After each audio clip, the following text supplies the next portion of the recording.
Hai para pemilik waktu luang, selamat datang. Apa kabar kalian semua? Mudah-mudahan sehat selalu ya. Di video kali ini, kita akan menceritakan alur sebuah drama Korea bergenre action thriller yang berjudul My Name. Drama yang diperankan oleh Han So-hee ini menceritakan tentang seorang gadis bernama Yeon Ji-woo yang berjuang untuk mencari dan membalaskan dendam ayahnya yang tewas karena ditembak oleh seorang pria misterius. Dalam usahanya, Ji-woo dibantu oleh Choi Moo-jin, seorang pemimpin kartel narkoba yang juga merupakan sahabat dari mendiang ayahnya. Sebelum kita lanjut ceritanya, jangan lupa klik subscribe, like, komen, dan nyalakan notifikasi loncengnya ya, supaya bisa dapat update drakor dan film dari channel ini. Dan buat yang sudah subscribe channel ini, terima kasih banyak ya. Dukungan kalian menjadi semangat bagi kami untuk mengembangkan channel ini. Langsung aja kita bahas drakornya, check it out!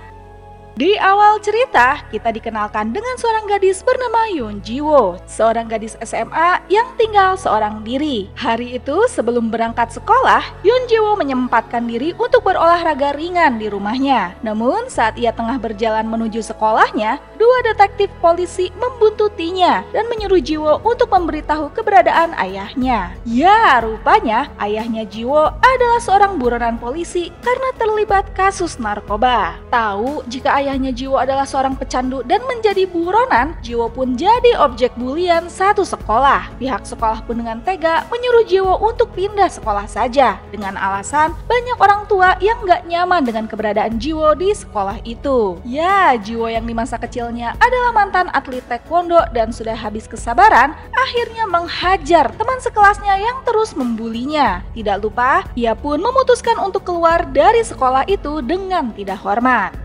Selesai ngamuk di sekolah, Ji-woo pun melempar mobil polisi yang terus mengikutinya dengan tas sekolahnya. Ia pun lantas berlari ke tepi pantai dan menghabiskan waktu sambil memandangi fotonya bersama sang ayah. Malamnya, Ji-woo yang baru pulang dari pantai kembali dihampiri dua detektif polisi yang terus berjaga di depan apartemennya sembari menanyakan keberadaan sang ayah. Kesal karena sang ayah tak kunjung kembali, Ji-woo pun menendang kado ulang tahunnya yang diam-diam diletakkan sang ayah di depan pintu apartemennya.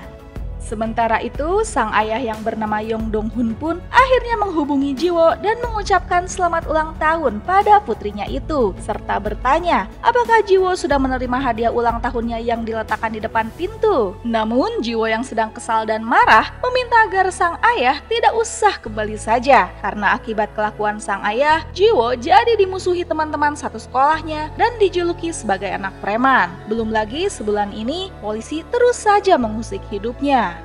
Mendengar jika putrinya sudah tidak mau menemuinya lagi, Yeon Dong-hun pun membuka ponselnya untuk membaca pesan-pesan yang masuk. Dan benar saja, banyak sekali pesan dari Ji-woo yang menanyakan keberadaannya. Jung Tae-ju, rekannya di organisasi narkoba pun mengingatkan agar Dong-hun tidak menggunakan ponselnya. Cemas dengan keadaan Ji-woo, Dong-hun pun pergi meninggalkan Tae-ju yang nampaknya tengah menghubungi seseorang. Setelah melumpuhkan dua detektif polisi yang terus nongkrong di depan apartemen, Dong-hun pun hendak membuka pintu apartemennya. Namun tiba-tiba saja ia dikejutkan oleh kedatangan seorang pria berbaju serba hitam dan menggunakan helm hitam. Ji-woo yang sadar dan hendak membuka pintu dikejutkan oleh suara tembakan dari luar pintu. Ya, sang ayah pun ditembak di depan matanya. Ji-woo yang hendak membuka pintu pun kesulitan karena tubuh sang ayah yang tengah sekarat menghalangi pintu seolah melindungi Ji-woo dari sang pria misterius itu. Sekarat, sang ayah pun meminta maaf karena belakangan sudah membuat Ji-woo jadi kesulitan. Ji-woo yang susah payah mencoba untuk membuka pintu akhirnya bisa keluar. Namun sayangnya, ia menemukan sang ayah sudah tidak bernyawa. Keesokan harinya, Ji-woo yang sedang berada di rumah duka dikejutkan oleh kedatangan segerombolan pria berjas hitam yang dipimpin oleh Choi Moo-jin, yang tak lain adalah bos bandar narkoba yang juga adalah sahabat ayahnya. Sebelum pergi, Choi Moo-jin mengatakan jika di matanya Dong-hun adalah teman dan orang yang paling ia percayai, serta seorang ayah yang baik juga. Sesaat sebelum dikremasi, petugas pun memberikan kesempatan pada Ji-woo untuk melihat jasad sang ayah ayah untuk terakhir kalinya. Terlihat ada tato organisasi Dongcheon yang tergambar di dada sang ayah. Melihat bekas luka di tangan sang ayah, Jiwo pun teringat masa-masa bahagianya bersama sang ayah. Dulu sang ayah pernah bercita-cita untuk membangun rumah di tepi pantai dan mengajak Jiwo tinggal di sana. Namun kenyataannya membuat Jiwo terluka karena kini sang ayah malah pergi meninggalkannya sendiri.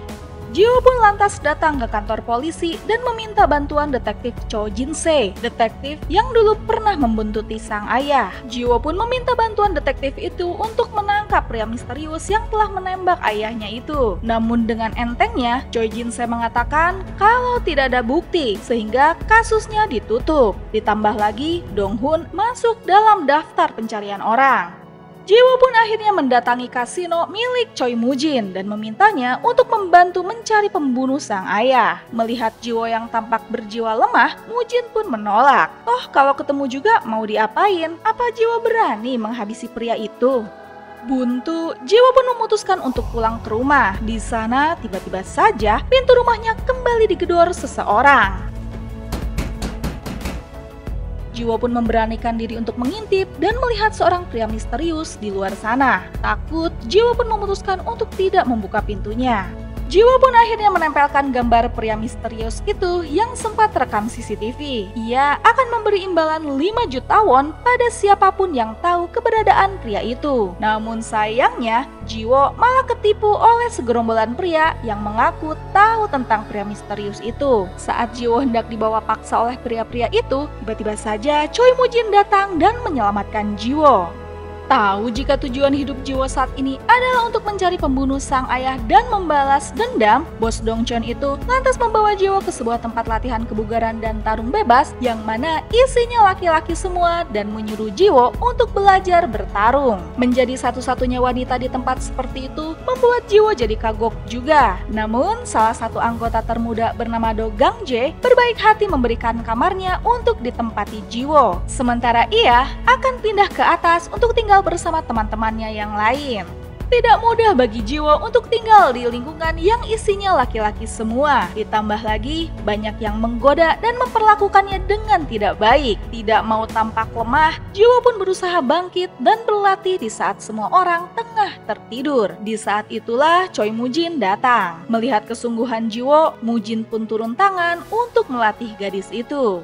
Sekian lama berlatih keras, hari penyeleksian untuk menjadi anggota organisasi Dongcheon dan pengikut Choi Moo-jin pun tiba. Jiwo menjadi satu-satunya kandidat perempuan dalam pertarungan itu. Dan setelah mengalahkan sekian banyak peserta, ini hanya tersisa 2 orang saja, yaitu Jiwo dan rekannya yang dulu pernah berbaik hati padanya, yaitu Do Gang-jae. Dan serial My Name episode pertama pun selesai. Gimana nih para pemilik waktu luang? Siapa sebenarnya pria misterius yang telah menghabisi ayahnya Jiwo ini ya? Lalu, siapakah yang akan menang pada pertarungan ini? Apakah Jiwo yang masih anak bawang? Ataukah Do Gang-jae, pria yang pernah berbaik hati pada Jiwo? Penasaran dengan kisahnya? Nantikan episode keduanya ya. Dan terima kasih telah menonton channel ini. Dadah!